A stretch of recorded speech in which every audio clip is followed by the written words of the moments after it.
Hey everyone, welcome back to the channel. Today, we'll be talking about one of the most crucial steps in bringing a medical device to the market, figuring out its FDA classification.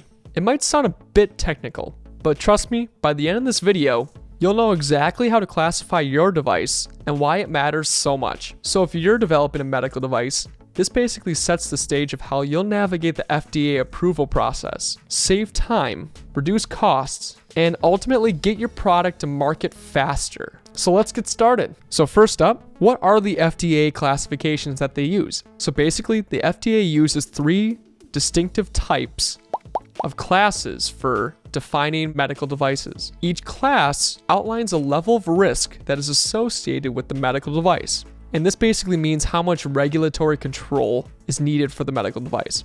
First up, Class 1, low risk.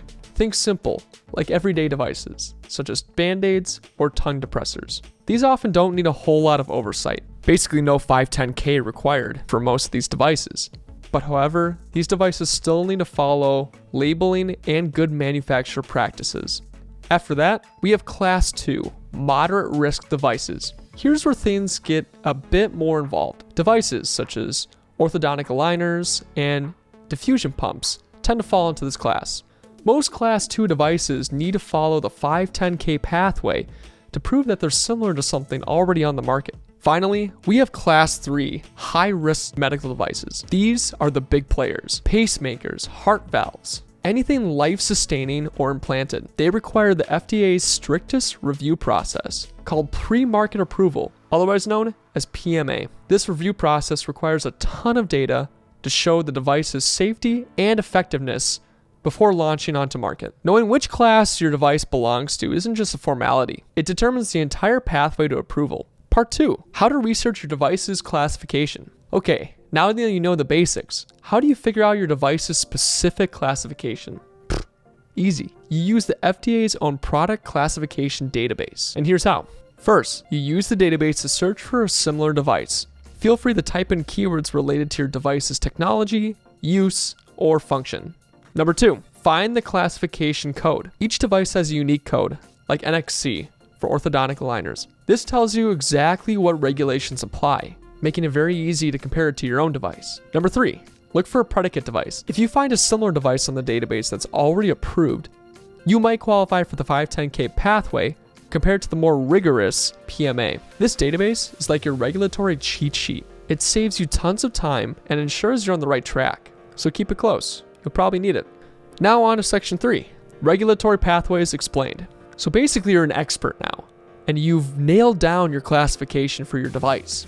Congratulations! But now it's time to pick your regulatory pathway. Don't worry, it's not as scary as it sounds. First, we have the 510K pathway. This pathway is actually the most common for Class 2 devices. It's all about proving your device is something substantially equivalent to something on the market already. Next up, we have PMA, or pre-market approval. Now this is required for all Class 3 devices. This is also the most rigorous process, requiring comprehensive clinical data. Up next, we have the de novo pathway. Basically, for novel devices without a predicate. If your device is low to moderate risk, this is essentially your pathway to market without PMA. One more thing to mention too is that the de novo pathway is rare because most of the time there's a predicate device that can be used. Finally, we have exemptions. And lucky for you, if your device is exempt, no pre-market submissions required. Congratulations! Each pathway has its own unique requirements, so picking the right one can save you a ton of headaches down the road. Section 4, the role of the regulatory specialists. Still feeling overwhelmed? Don't sweat it. This is where regulatory specialists come into play. These experts can do a lot, and most importantly, they can help you confirm the classification and pathway of your device, guide you through documentation and testing requirements, and ensure your submission is rock solid before it goes to the FDA. Just like SpongeBob SquarePants said, it's not a boulder, it's a rock. And making sure your submission is rock solid as can be will help you a ton in this entire process. So investing in a little expert help up front can save you from costly mistakes and delays. So there you have it, a complete guide on classifying your medical device for FDA approval. Remember, getting the classification right from the start helps set the foundation for your entire regulatory pathway. So if you found this video helpful, consider subscribing. We have a lot more in store for this channel, and make sure to hit the like button and notification bell button to stay up to date with our upcoming videos. Thank you so much for watching, and I'll see you in the next video. Peace.